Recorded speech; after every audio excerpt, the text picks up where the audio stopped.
ಮಾತಾಡೆ. ಅಯ್ಯ ರಿಂಗಾಟ ತಡಿಯಮ್ಮ. ಹಲೋ ಹೇಳಮ್ಮ ಸಂಧ್ಯಾ. ಅಪ್ಪ ಎಲ್ಲಿದ್ಯಪ್ಪ? ನಾನಾ ಇಲ್ಲ ಬೆಂಗಳೂರಾಗಿದ್ದೀನಮ್ಮ. ಬೆಂಗಳೂರಾಗ ಏನ್ ಮಾಡ್ತಾ ಇದೀಯಾ?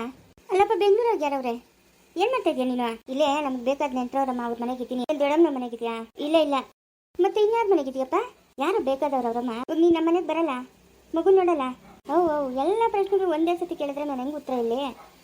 ನಿಧಾನ ನಿಧಾನ. ಅಲ್ಲಪ್ಪ ದೊಡ್ಡಮ್ಮನವ್ರ ಮನೆಗೂ ಇಲ್ಲ ಅಂತೀಯ. ಇನ್ನು ನಮ್ಗೆ ಬೆಂಗಳೂರಾಗ ದೊಡ್ಡಮ್ಮನ ಬಿಟ್ಟರೆ ಇನ್ಯಾರೂ ನೆಂಟ್ರಿಲ್ಲ. ಯಾರ ಮನೆಗಿದ್ಯಾ ನೀನು? ಹಾಂ, ನಾನು ತಿಂಗಳಿಗೆ 3-4 ಕಿತ ಬರೋನು ಬೆಂಗಳೂರಿಗೆ. ಯಾರು ನಮ್ಗೆ ಪರಿಚಯದವ್ರು ಇರೋದೇ ಇಲ್ಲ. ಇರ್ತಾರೆ, ಅವ್ರ ಮನೆಗಿದ್ದೀನಿ ನಾನು. ಆಸ್ತಿ ಎಲ್ಲ ನನ್ನ ಮಗನ ಹೆಸ್ರಿಗೆ ಯಾವಾಗ ಮಾಡಿಸ್ತೀಯಪ್ಪ? ನಿನ್ನ ಮಗನ ಹುಟ್ಟಿ ಇನ್ನೂ 3 ದಿನ ಆಗಿಲ್ಲ, ಅವಾಗ ಆಸ್ತಿ ವಿಚಾರ ಮಾತಾಡ್ತಾ ಇದೆಯಲ್ಲಮ್ಮ ಸಂಧ್ಯಾ. ಹಾಂ ಸರಿ, ನನ್ನ ಮಗನ ಬೇಡ, ನನ್ನ ಹೆಸ್ರಿಗೆ ಮಾಡಿಸಪ್ಪ. ಯಾವಾಗ ಮಾಡಿಸ್ತೀಯಪ್ಪ? ನೋಡಮ್ಮ, 4 ಭಾಗ. ಯಾವುದು 4 ಭಾಗ? ಹಾಂ ಯಾವುದಪ್ಪ 4 ಭಾಗ? ನಿಂಗೊಂದು ಭಾಗ, ನಿಮ್ಮ ಅಮ್ಮನಿಗೊಂದು ಭಾಗ, ನಂಗೊಂದು ಭಾಗ, ಇನ್ನೊಂದು ಭಾಗ ಯಾಕ? ಎಲ್ಲ ವಿಷಯ ಹೇಳ್ತೀನಮ್ಮ, ಏನು ಮುಚ್ಚಿಡೋಕ್ಕಾಗಲ್ಲ. ನಾನು ಇವಾಗ ಬರ್ತಾ ಇದ್ದೀನಿ, ಬರೋವಾಗ ಅವ್ರನ್ನೂ ಕರ್ಕೊಂಬರ್ತೀನಿ, ಆಯಿತಾ? ಇನ್ನು ಎಷ್ಟು ದಿನ ಅಂತ ಮುಚ್ಚಿಡೋಕ್ಕಾಗಲ್ಲ. ಸುಮ್ಮನೆ ಮುಚ್ಚಿಡ್ದಷ್ಟು ದೊಡ್ಡದಾಗೈತೆ. ಎಲ್ಲ ಕೂತು ಮಾತಾಡೋಣ, ಸರಿನಾ? ಹಾಗೆ ಎಲ್ಲರಿಗೂ ನಮಸ್ಕಾರ. ಒಬ್ಬರು ಕಮೆಂಟ್ ಮಾಡಿದರು ಬ್ಯಾಡ್ ಚಾನಲ್ಲು ಡಿಲೀಟ್ ಮಾಡಿ ಅಂತ. ಪ್ರಪಂಚದಲ್ಲಿ ನಡೀದೇ ಇರೋವಂಥದ್ದೇನು ಮಾಡ್ತಾಯಿಲ್ಲ. ನಾ ಬ್ಯಾಡ್ ಚಾನಲ್ ಆದರೆ ಯೂಟ್ಯೂಬರೇ ಡಿಲೀಟ್ ಮಾಡ್ತಾರೆ, ಆಯಿತಾ? ನಾನೇ ಇನ್ನೊಂದು 2-3 ದಿವಸ ನೋಡಿ ನಾನೇ ಚಾನಲ್ ಬಿಡ್ತೀನಿ.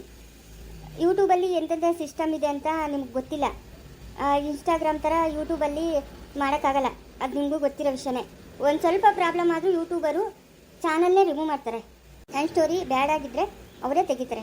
ನೀವೇನು ಕಮೆಂಟ್ ಹಾಕಿ ಸುಮ್ಮನೆ ಟೆನ್ಷನ್ ತೊಗೊಂಬೇಡಿ. 3-4 ಡೇಸ್ ನೋಡಿ ನಾನು ಚಾನಲ್ ಬಿಡ್ತಾಯಿದ್ದೀನಿ. ನನಗೂ ಇಂಟ್ರೆಸ್ಟ್ ಇಲ್ಲ ಚಾನಲ್ ನಡೆಸೋಕ್ಕೆ. ನಮಗೆ ಕಷ್ಟಕ್ಕೆ ಫಲ ಸಿಕ್ಕಿದ್ರೆ ಮಾಡ್ಬೋದು, ಇಲ್ಲ ಅಂತಂದರೆ ಕಷ್ಟಪಟ್ಟು ಏನು ಪ್ರಯೋಜನ? ನನ್ನ ಚಾನಲ್ ಬ್ಯಾಡ್ ಆಗಿದ್ದರೆ ಯೂಟ್ಯೂಬರೇ ರಿಮೂವ್ ಮಾಡ್ತಾರೆ, ಆಯಿತಾ? ನೀವೇನು ಕಮೆಂಟ್ ಹಾಕಿ ಟೆನ್ಷನ್ ತೊಗೊಂಡು ಸುಮ್ಮನೆ ನಿಮ್ಮ ಮನಸ್ಸಿಗೆ ಹಿಂಸೆ ಮಾಡ್ಕೊಂಬಿಡಿ. ಏನಪ್ಪ ಹೇಳ್ತಾ ಇದೆಯಾ? ಏನು ಹೇಳ್ತಾ ಇದೆಯಾ? ಯಾರನ್ನ ಕರ್ಕೊಂಬತ್ತೀಯಾ? ಇನ್ನೊಂದು ಮದುವೆಗಿದ್ರೆ ಆಗಿದೆಯಾ? ಹೆಂಗೆ? ಏನಪ್ಪ ನಿನ್ನ ಸಮಾಚಾರ? ಏನು ಹೇಳಿ ನಿನ್ನ ಸಮಾಚಾರ? ನೋಡಮ್ಮ ಸಂಧ್ಯಾ, ನಾನು ಮದುವೆ ಆಗಿದ್ದು ಆಯಿತು, ಅವಳಿಗೊಂದು ಹೆಣ್ಣು ಮಗು ಆಗಿದ್ದು ಆಯಿತು. ಇವಾಗ ನಾನು ಅವ್ರ ಅಮ್ಮನೂ ಇಲ್ಲ, ಅಂದರೆ ನನ್ನ 2ನೇ ಹೆಂಡತಿ ಇಲ್ಲ, ತೀರ್ಕೊಂಡವಳೆ. ಇವಾಗ ಅವಳು ಅನಾಥಲಾಗವಳೆ, ಅವಳಿಗಂತ ಯಾರೂ ಇಲ್ಲ. ಮದುವೆ ಮಾಡಿ ಗಂಡನ ಮನೆ ಕಳ್ಸೋದು, ಇಷ್ಟೆಲ್ಲ ಮಾಡಿದನು, ಕಳಿಸಿದ್ದೆ. ಏನೋ ಅವಳಿಗೆ ಅಲ್ಲಿ ಇಷ್ಟ ಆಗಿಲ್ಲ, ಬಂದ್ಬಿಟ್ಟವಳೆ. ಅವಳಿಗೆ ಹಿಂದೆ ಮುಂದೆ ಯಾರೂ ದಿಕ್ಕಿಲ್ಲ. ನೀನು ಹೆಂಗೆ ನನ್ನ ಮಗಳು, ಅವಳು ಹಂಗೆ ನನ್ನ ಮಗಳು. ಅವಳನ್ನ ನಾನು ಬಿಟ್ಕೊಡೋಕ್ಕೆ ಸಾಧ್ಯ ಇಲ್ಲ. ಇದೆಲ್ಲ ಚೆನ್ನಾಗಿರಲ್ಲಪ್ಪ, ಚೆನ್ನಾಗಿರಲ್ಲ ಇದೆಲ್ಲನೂ. ನೋಡು ಆಮೇಲೆ ಯಾವ ಚೆನ್ನಾಗಿರ್ತೈತೋ ಯಾವ ಚೆನ್ನಾಗಿಲ್ಲ ಅದೆಲ್ಲ ನನಗೆ ಗೊತ್ತಿಲ್ಲಮ್ಮ. ನೀನು ಹೆಂಗೆ ಮಗಳು, ಅವಳು ಹಂಗೆ ಮಗಳು. ನಾನು ಏನು ಭಾಗ ಇಕ್ಕಿದ್ರು 4 ಭಾಗ ಇಕ್ತೀನಿ. ಸರಿ ಬಾಪ ಮಾತಾಡೋಣ, ಬಾ ಕರ್ಕೊಂಬ, ಅವಳನ್ನು ಕರ್ಕೊಂಬರ್ತೀನಿ. ನೋಡ್ದಮ್ಮ, ಅಪ್ಪನು 4 ಭಾಗ ಇಕ್ತಾನಂತೆ. ನಿಮ್ಗೊಂದು ಭಾಗ, ಅಪ್ಪನಿಗೊಂದು ಭಾಗ, ನಂಗೊಂದು ಭಾಗ, ಅವಳಿಗೊಂದು ಭಾಗ. ಅಯ್ಯೋ ಮುಂದೆ ಮಗನೇ, ಭಾಗಗಳ ಗಂಟ ಬರ್ತಾನೆ, ಅವಳಿಗೆ ದುಡ್ಡು ಕೊಡ್ತಾರೆ, ಕಾಸು ಕೊಡ್ತಾನೆ ಅಂತ ನಾನು ಕನ್ಸೋಗು ಅನ್ಕೊಂಡಿರಿಲ್ಲೇ. ಅಯ್ಯೋ ಇವನ್ ಮಕ್ಕ ಮುಚ್ಚೋಗ ಹೋಗು. ಹೆಂಗವಳಮ್ಮ ಅವಳು ಹುಟ್ಟೆ ನೋಡಿದ್ಯಾ ನೀನು? ಇಲ್ಲಮ್ಮ, ನಾನು ಕಾಣೆ ಅವನು ಹುಟ್ಟು. ಹೆಂಗವಳ ಏನು ಕತೆನೋ. ಎಂತ ಕೆಲಸ ಆಯ್ತಮ್ಮ? ಯಾವಳಕ್ಕೂ 1 ರೂಪಾಯಿ ಕೊಡಲ್ಲ 1 ರೂಪಾಯಿ. ಬರಲಿ ಸುಮ್ಮನೆ ಕರ್ಕೊಂಬತ್ತೀನಿ ಅಂತ ಹೇಳಿದ್ನಾ? ಹ್ಞೂ ಕರ್ಕೊಂಬತ್ತಾನಂತೆ. ಬರಲಿ, ಅವಳು ಬರಲಿ, ನಿಮ್ಮ ಅಪ್ಪನೂ ಬರಲಿ. ಆಮೇಲೆ ಇರೋದು ಗ್ರಾಚಾರ ಬಿಟ್ಬಿಡ್ತೀನಾ? ಬರಲಿ. ಅಲ್ಲಮ್ಮ, ನಿನ್ಗೆ ಗೊತ್ತಿದ್ದು ಒಂದು ದಿವಸನೂ ಒಂದು ಮಾತು ಹೇಳಿಲ್ಲಲ್ಲಮ್ಮ ನಂಗೆ ಕೂಡ ಈ ಮಾತು. ಅಯ್ಯೋ ಈ ನನ್ನ ಮಗನು ಹಿಂಗೆಲ್ಲ ಮಾಡ್ತಾನಂತ ಏನೋ ತಿಳಿಯೋದು ಏನೋ ಬಂದವನು ಹೋಗೋನು ಅನ್ಕೊಂಡು ಸುಮ್ಮನಾಗಿದ್ದೀನಿ. ಅವಳನ್ನ ಸಾಕ್ತಾ ಇರೋದು, ಅವಳಿಗೆ ಮದುವೆ ಮಾಡಿರೋದು, ಇವೆಲ್ಲ ಏನು ತಿಳಿಯೋದು ನಂಗೆ. ಇವಾಗ ಮನೆ ಬೇರೆ ತಕ್ಕೊಡ್ತಾನೆ. ಅಮ್ಮ ಏನು ಬಾಯ್ಲಿ? ಯಾಕೋ? ಅಲ್ಲ ದೀಪನ ಕೆಲ್ಸಕ್ಕೆ ಬರಬೇಡ, ಮನೆಗೆ ಬರಬೇಡ ಅಂತ ಹೇಳ್ದಂತಲ್ಲ, ಯಾಕಮ್ಮ ನಿನಗೆ? ಯಾಕಮ್ಮ? ಆಸ್ಪತ್ರೆ ನಂದು, ಡಾಕ್ಟ್ರು ನಾನು. ಯಾರು ಬೇಕು ಯಾರು ಬೇಡ ಅಂತ ಅನ್ನೋದು ನನ್ನ ಡಿಸೈಡ್ ಮಾಡ್ತೀನಿ. ನಂದದ ಆಸ್ಪತ್ರೆ, ನಾನು ನಡೆಸ್ತಾ ಇರೋದು. ಯಾಕೆ ನೀನು ಸುಮ್ಮನೆ ಇರೋಕ್ಕಾಗಲ್ಲ? ಅವಳು ಪಾಡ್ಗಳು ಆಸ್ಪತ್ರೆ ಒಳಗಿದ್ಲು, ಅವಳನ್ನ ಕರ್ಕೊಂಡ್ಬಂದು ಮನೆ ಕೆಲ್ಸಕ್ಕೆ ಇಟ್ಕೊಂಡೆ, ಎಲ್ಲ ಕೆಲಸ ಮಾಡ್ಕೊಡ್ತಾ ಇದ್ಲಲ್ಲ. ಯಾಕೆ ತಲೆಗಿಲ್ಲ ಕೆಟ್ಟದ? ಹೆಂಗೆ ನಿಂಗೆ ತಲೆ ಕಟ್ಟಿರೋದು ನಿಂಗೆ? ಬಾಯಿ ಮುಚ್ಕೊಂಡು ಹೆಂಗ್ಸ್ರಂಗೆ ಮನೆಗೆ ಬಿದ್ದಿರ್ಬೇಕು. ಏನಮ್ಮ ನಿಮ್ದು ಕಿತಾಪತಿ? ಅವಳನ್ನ ಕೆಲ್ಸಕ್ಕೆ ಬರಬೇಡ ಅಂತ ಹೇಳಕ್ಕೆ ನೀನು ಯಾರೋ? ನೀನು ಸೇರಿಸ್ಕೊಂಡಿಲ್ಲ, ನಾನು ಸೇರಿಸ್ಕೊಂಡಿರೋದು. ಅವಳು ಯಾರಂತ ಗೊತ್ತೇನೋ ನಿಂಗೆ? ಯಾರಾದ್ರೆ ಏನಮ್ಮ? ಹಾಸ್ಪಿಟ್ಲಿಗೆ ಚೆನ್ನಾಗಿ ಕೆಲಸ ಮಾಡ್ತಾರಾ? ಪೇಷಂಟಿನ ಪ್ರೀತಿಯಿಂದ ನೋಡ್ಕೊತಾರಾ? ಅದು ಬೇಕಾಗಿರೋದು. 2-3 ಮಾಡೋ ಕೆಲಸ ಅವಳೊಬ್ಬಳೇ ಮಾಡ್ತಾಳೆ. ಯಾರಾದ್ರೂ ಏನೋ? ನೀನು ಅವಳನ್ನ ಇಷ್ಟಪಡ್ತಾ ಇದ್ದೆ ತಾನೆ? ಮುಚ್ಚಮ್ಮ ಬಾಯಿ, ಸಾಕು. ನೋಡಮ್ಮ, ತಾಯಿಯಾಗಿ ನೀನು ಈ ಮಾತು ಮಾತಾಡೋದಕ್ಕೆ ಸುಮ್ಮನೆ ಬಿಟ್ಟಿದ್ದೀನಿ. ಅದೇ ಬೇರೆ ಇನ್ಯಾರಾದ್ರೂ ಈ ಮಾತು ಮಾತಾಡಿದ್ರೆ ಗ್ರಾಚಾರನೇ ಬಿಡಿಸ್ಬಿಡ್ತಾ ಇದ್ದೆ. ಯಾಕೋ? ಮತ್ತೆ ಇನ್ನೇನು ಅವಳ ಜೊತೆ ಕಿಸ್ಕಿಸ ಅಂತ ಮಾತಾಡ್ತಾ ಇದ್ದಿದ್ದು ನೀನು? ಒಂದು ಹೆಣ್ಣು ಗಂಡು ಅಂತಂದ್ರೆ ಬರೀ ಅಕ್ರಮ ಸಂಬಂಧನೇನಾ? ಬೇರೆ ಸಂಬಂಧ ಇಲ್ಲೇನಮ್ಮ? ಅಣ್ಣ ತಂಗಿ ಸಂಬಂಧ ಇಲ್ಲ, ಅಕ್ಕ ತಮ್ಮನ ಸಂಬಂಧ ಇಲ್ಲ, ತಂದೆ ಮಗಳ ಸಂಬಂಧ ಇಲ್ಲ. ಬರೀ ಗಂಡ ಹೆಂಡತಿ ಸಂಬಂಧ ಅಷ್ಟೇ ನಿನ್ನ ಕಣ್ಣಿಗೆ ಕಾಣಿಸ್ತಾ ಇರೋದಾ? ಬೇರೆ ಸಂಬಂಧ ಇನ್ನೇನು ಕಾಣಿಸ್ತಾ ಇಲ್ಲ ನಿನ್ನ ಕಣ್ಣಿಗೆ? ತಾಯಿ ಅಂತ ಸುಮ್ಮನೆ ಬಿಟ್ಟಿದ್ದೀನಿ. ಇಲ್ಲ ಅಂತಂದಿದ್ರೆ ನಿನಗಿತ್ತು ಗ್ರಾಚಾರ. ಏನಪ್ಪ ಇದು ಅಮ್ಮ ಮಗನಿಬ್ರು ಯುದ್ಧಕ್ಕೆ ನಿಂತವ್ರೆ. ನೋಡೋಣ ಏನಾಗ್ತದ. ಮತ್ತೆ ನೀನು ಎಂಟಿನ ಕರ್ಕೊಂಬರ್ತೀರಾ ಯಾಕೋ? ಹಾಂ, ಕರ್ಕೊಂಬರ್ಬೇಕು ತಾನೆ? ಅದೇನೋ 3 ತಿಂಗಳಾಗ ತೊಟ್ಲು ಬದಲಾಯಿಸ್ಬೇಕಂತೆ. ಅದಕ್ಕೆ ಹೋಗಿ ಕರ್ಕೊಂಬರ್ಬೇಕಾಗಿತ್ತಾನೆ ನೀನು. ಬಾಯಿ ಮುಚ್ಕೊಂಡಿರ್ಬೇಕು. ನನ್ನ ಹೆಂಡತಿ ವಿಷಯಕ್ಕೆ ನೀನು ತಲೆ ಹಾಕ್ಬೇಡ. ನನ್ನ ಹೆಂಡತಿ ಮೇಲೆ ಪ್ರೀತಿ ನನಗೇನು ಕಡಿಮೆ ಆಗಿಲ್ಲ. ಯಾಕೋ ಅವಳು ಈ ನಡುವೆ ಸ್ವಲ್ಪ ದುರಾಂಕಾರವಾಗಿ ಆಡ್ತಾವಳೆ. ದುರಾಂಕಾರ ಒಂದು ಸ್ವಲ್ಪ ಕರಗಲಿ ಅಂತ ನಾನು ಫೋನ್ ಮಾಡದೇ ಇರೋದು. ಅವಳಿಂದ ಸಂಜೆಗೆ ತೊಂದರೆ ಆಯಿತು. ಅವಳಿಂದ ಅವ್ರ ಅಮ್ಮನ ಪ್ರಾಣ ಕಳ್ಕೊಂಡ್ರು. ಬುದ್ಧಿ ಬರ್ಬೇಕು ಅವಳಿಗೆ. ಅವ್ರ ಮನೆಯೊಳಗಿನ ಜನ ಎಷ್ಟು ಒಳ್ಳೆಯವರು, ಎಷ್ಟು ಒಳ್ಳೆಯ ಜನ. ನಮ್ಮ ಆಸ್ಪತ್ರೆಗೆ ಎಷ್ಟು ಸಹಾಯ ಮಾಡೋರಂತ ನನಗೆ ಗೊತ್ತು. ಅವ್ರನ್ನ ಯಾವತ್ತೂ ಕಳ್ಕೊಳ್ಳೋಕೆ ನನಗಿಷ್ಟ ಇಲ್ಲ. ನಾನು ಹೆಂಡತಿ ನನ್ನ ಮಗನ ಯಾವಾಗ ಕರ್ಕೊಂಬರ್ಬೇಕು ಅಂತ ನನಗೆ ಗೊತ್ತು. ನಾನು ಕರ್ಕೊಂಬರ್ತೀನಿ. ಅದ್ರ ಬಗ್ಗೆ ಎಲ್ಲ ನೀನು ಮಾತಾಡಬೇಡ. ಅಲ್ಲ, ದೀಪನ ಕೆಲಸದಿಂದ ತೆಗೆದಾಕು ಬರಬೇಡ ಅಂತ ಹೇಳ್ದಂತೆ ನೀನು ಯಾರಮ್ಮ ಹೇಳಕ್ಕೆ? ನಿಂದೇನಿದ್ರು ಮನೆಯೊಳಗೆ ಅಷ್ಟೇ. ಹೊರಗಡೆ ವಿಷಯಕ್ಕೆಲ್ಲ ತಲೆ ಹಾಕ್ಬೇಡ ನೀನು. ಅವಳು ಯಾರಂತ ಗೊತ್ತೇನೋ ನಿನಗೆ? ಯಾರಾದರೆ ಏನು ಅಂತ ಅವಾಗೇನು ಹೇಳಿದ್ನಲ್ಲ, ಅವಳು ನಿಮ್ಮ ಚಿಕ್ಕಮ್ಮ ನೋಡಲ್ಲ, ಭ್ರಮ್ರ. ಹಾಂ, ನಿಮ್ಮ ಚಿಕ್ಕಪ್ಪನು ಇನ್ನೊಂದು ಮದುವೆ ಆಗವನೆ. ನಿನ್ಗೆ ಅಕ್ಕನಾಗಬೇಕು ಅವಳು. ಅಕ್ಕನೋ ತಂಗಿನೋ ಯಾರೋ ಒಬ್ರಾಗಲಿ, ಅದಕ್ಕೇನಂತ ಇವಾಗ? ನಿಮ್ಮ ಚಿಕ್ಕಪ್ಪನು ಅವ್ರ ಅಮ್ಮನ ಜೊತೆಗೆ ಕಳೆ ಸಂಬಂಧ ಇಟ್ಕೊಂಡು ಹುಟ್ಟಿರೋಳು ಅವಳು. ಅವಳನ್ನೇನಕ್ಕೋ ನಮ್ಮ ಆಸ್ಪತ್ರೆ ಒಳಗೆ ಇಕ್ಕಂತೀಯ ನೀನು? ಅವಳು ಇನ್ಮೇಲೆ ಬರ್ಕೊಟ್ಟು ನನ್ನ ತಂಗಿ ಜೀವನ ಹಾಳು ಮಾಡೋಳು. ಅವಳು ಏನಕ್ಕೋ ಬರಬೇಕು? ನಮ್ಮ ಮನೆಗೆ ಏನಕ್ಕೋ ಬರಬೇಕು? ನಮ್ಮ ಆಸ್ಪತ್ರೆಗೆ ಏನಕ್ಕೋ ಬರಬೇಕು? ಹಾಂ, ನೋಡಮ್ಮ, ಯಾರ ಜೀವನನೂ ಹಾಳು ಮಾಡೋಕ್ಕೆ ಸಾಧ್ಯ ಇಲ್ಲ. ನಮ್ಮ ಚಿಕ್ಕಪ್ಪನ ಬುದ್ಧಿ ಎಲ್ಲಮ್ಮ ಹೋಗಿತ್ತು? ಎಲ್ಲೋಗಿತ್ತು ಬುದ್ಧಿ? ಅವ್ರ ಅಮ್ಮನೇ ಹಂಗೆ, ಇನ್ನಿವಳು ಹೆಂಗೋ? ನೋಡಮ್ಮ, ಯಾರು ಹೆಂಗಾದ್ರೂ ಇಟ್ಕೊಳ್ಳಿ, ನಮಗೆ ಅವಶ್ಯಕತೆ ಇಲ್ಲ. ನಮ್ಮ ಜೊತೆ ಇದ್ದಾಗ ನಮ್ಮ ಜೊತೆ ಕೆಲಸ ಚೆನ್ನಾಗಿ ಮಾಡ್ತಾರಾ? ನಾವು ಅವ್ರಿಗೆ ಸಂಬಳ ಕೊಡ್ತೀವಾ? ಅಷ್ಟರಲ್ಲೇ ಇರಬೇಕು. ನಾನು ಏನು ಮಾಡಿದೆ ಗೊತ್ತಾ? ಮನೆಗೆ ಅವಳನ್ನ ಕಲಿಸಿ ತಪ್ಪು ಮಾಡಿದೆ ನಾನು.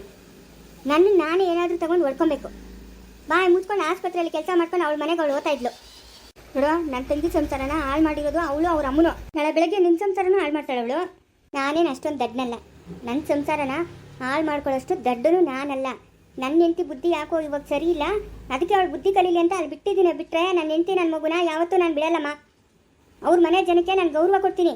ಅವರು ಸಹಾಯ ಮಾಡೋರು. ನಮಗೆ ಕೊಟ್ಟಿದ್ದ ಜಾಗನ ಕಿತ್ಕೊಂಡ್ಬಿಟ್ರಲ್ಲೋ. ಅವರು ಕೊಟ್ಟಾಗ ಈ ಜಾಗ ನಿಮಗೆ ಅಂತ ಹೇಳಿಲ್ಲ, ನಾವು ತೋಟ್ರಿ ಮಾಡಬೇಕು ಅಂತ ಇದ್ದೀವಿ, ಖಾಲಿ ಇದೆ ಜಾಗ, ನೀನು ಬೆಳೆಸ್ಕೊ ಅಂತ ಹೇಳಿದ್ರು. ಅವ್ರು ಮುಂಚೆ ಹೇಳೇ ಕೊಟ್ಟಿದ್ದು ನನಗೆ. ಅವ್ರು ಯಾವ ಚಂಡ ಖಾಲಿ ಮಾಡಿಸ್ತಾರೋ ಅನ್ನೋದು ನನ್ನ ಮನಸ್ಸಲ್ಲಿತ್ತು. ಅವ್ರು ಖಾಲಿ ಮಾಡಿಸಿದ್ರು. ಅದು ಅವ್ರದ್ದು ಜಾಗ.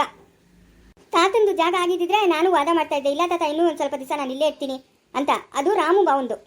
ಅವರು ಸ್ವಂತವಾಗಿ ಸಂಪಾದನೆ ಮಾಡಿತ್ತೋ ಇಲ್ಲ ಯಾರು ಕೊಟ್ಟರೋ ಏನೋ ಆ ವಿಷಯ ಎಲ್ಲ ನನಗೆ ಗೊತ್ತಿಲ್ಲ. ಅವ್ರ ಜಾಗ ಅವ್ರು ಇಸ್ಕೊಂಡ್ರು. ನನಗೆ ಯಾರ ಮೇಲೂ ದ್ವೇಷ ಇಲ್ಲ.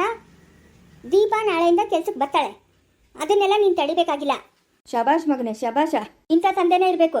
ಅದೇನೋ ಹೇಳ್ತಾರಲ್ಲ, ಕಾಮಾಲೆ ಕಣ್ಣೂರ್ಗೆ ಕಾಣಿಸೋದೆಲ್ಲ ಅಲ್ದಿ ಅಂತ. ಹಾಂ, ಯಾಕೆ ಹಿಂಗೆಲ್ಲ ಮಾಡ್ತಾಯಿದ್ದೆ ನೀನು? ಆ ಹುಡುಗಿ ಬರ್ತಾ ಇದ್ಲು, ಓದ್ತಾ ಇದ್ಲು. ಅವ್ರ ಮಧ್ಯೆ ಸಂಬಂಧ ಕಟ್ಟಿದ್ದು ನೀನು ನಿನ್ನ ಮಗಳು. ಮದುವೆ ಮಾಡ್ಕೊಂಬಿಡ. ನೀವು ಮಾತಾಡ್ದೇನು ನಾನು ಕೇಳಿಸಲ್ಲ ಅಂದ್ಕೊಂಡಿದ್ಯಾ? ಹಾಂ, ಹರ್ಷಾಗ ಮದುವೆ ಮಾಡ್ಕೊಂಬಿಡೋಣ, ಇವಳು ಇಲ್ಲೇ ಇರ್ತಾಳೆ, ಅವಳು ಡೈವರ್ಸ್ ಕೊಡಿಸ್ಬಿಡೋಣ. ಅಬ್ಬಬ್ಬಬ್ಬಬ್ಬಬ್ಬ, ಏನೇನು ಆಲೋಚನೆಗಳು ಅಬ್ಬ. ಟಿ ವಿ ನೈನು ಆ ಟ್ರೈನ್ ಅನ್ನೋದು ಅಷ್ಟು ನಿಧಾನವಾಗನ ಓದ್ತದೋ ಏನೋ ಅಂತ ಅನ್ಕೊಂತೀನಿ. ನಿಮ್ಮ ಆಲೋಚನೆಗಳು ಮಾತ್ರ ರಾಕೆಟ್ಕಿನ್ನ ಫಾಸ್ಟಾಗಿ ಓದ್ತವೆ. ನಿನ್ನ ಆಲೋಚನೆ, ನಿನ್ನ ಮಗಳ ಆಲೋಚನೆ. ದೀಪ ಯಾರು ಗೊತ್ತಾ? ಹೋಗ್ಲಿ, ನೀನು ನನ್ನನ್ನು ಕೇಳಿದೆ ಯಾರು ಗೊತ್ತಾ ಅಂತ. ನಾನು ಹೇಳ್ತೀನಿ, ನೀನು ಕೇಳು. ಚೈತನ್ಯ ಅವಳಲ್ಲ, ಚೈತನ್ಯ ತಂಗಿ ಸ್ನೇಹ ಗಂಡನ ಮೊದಲನೇ ಹೇಳ್ತೀನಿ ದೀಪ. ಅಯ್ಯೋ, ಏನೋ ಇದು ಹಿಂಗೆಲ್ಲ ಹೇಳ್ತಾ ಇದೆಯಾ? ಹೂನಮ್ಮ, ಸ್ನೇಹ ಗಂಡನ ಮೊದಲನೇ ಹೇಳ್ತೀನಿ ಈ ದೀಪ. ಹೋಗತ್ತ ಎಲ್ಲ ಅಲ್ಲೇ ಸುತ್ಕೊಂಡು ಸತ್ತವ್ರೆ. ಈ ವಿಷಯ ನನಗೆ ಯಾವಾಗ ಗೊತ್ತು. ಆಯಮ್ಮ ನಮ್ಮ ಆಸ್ಪತ್ರೆಯಲ್ಲಿ ಹೆಂಗೆ ಕೆಲಸ ಮಾಡ್ತಾಳೆ ಅಂತ ನನಗೆ ಗೊತ್ತು. ಪೇಷಂಟ್ಗೆಲ್ಲನೂ ಕೇಳ್ತಾರೆ, ಎಲ್ಲಿ ದೀಪಾ ಮೇಡಮ್ ಅಂತ. ಅಷ್ಟು ನೀಟಾಗಿ ನೋಡ್ಕೊತಾಳೆ ಪೇಷಂಟ್ಗಳನ್ನ. ನಮಗೆ ಬೇಕಾಗಿರೋದು ಅವ್ರು ಮಾಡೋ ಕೆಲಸ. ಅವರು ವೈಯಕ್ತಿಕ ಜೀವನ ಅಲ್ಲ. ಅವ್ರು ಏನಾದರೂ ಮಾಡ್ಕೊಳ್ಳಿ, ಅದ್ರ ಬಗ್ಗೆ ನಮಗೆ ಬೇಕಾಗಿಲ್ಲ. ನಿನ್ನ ಕೆಲಸ ಏನೋ ನೀನು ಮಾಡ್ಕೊಂಡಿರೋ.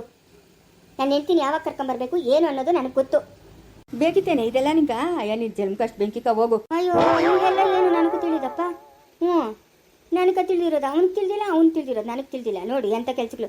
ಸ್ನೇಹಿ ಸೋತಿನ ಇವಳು.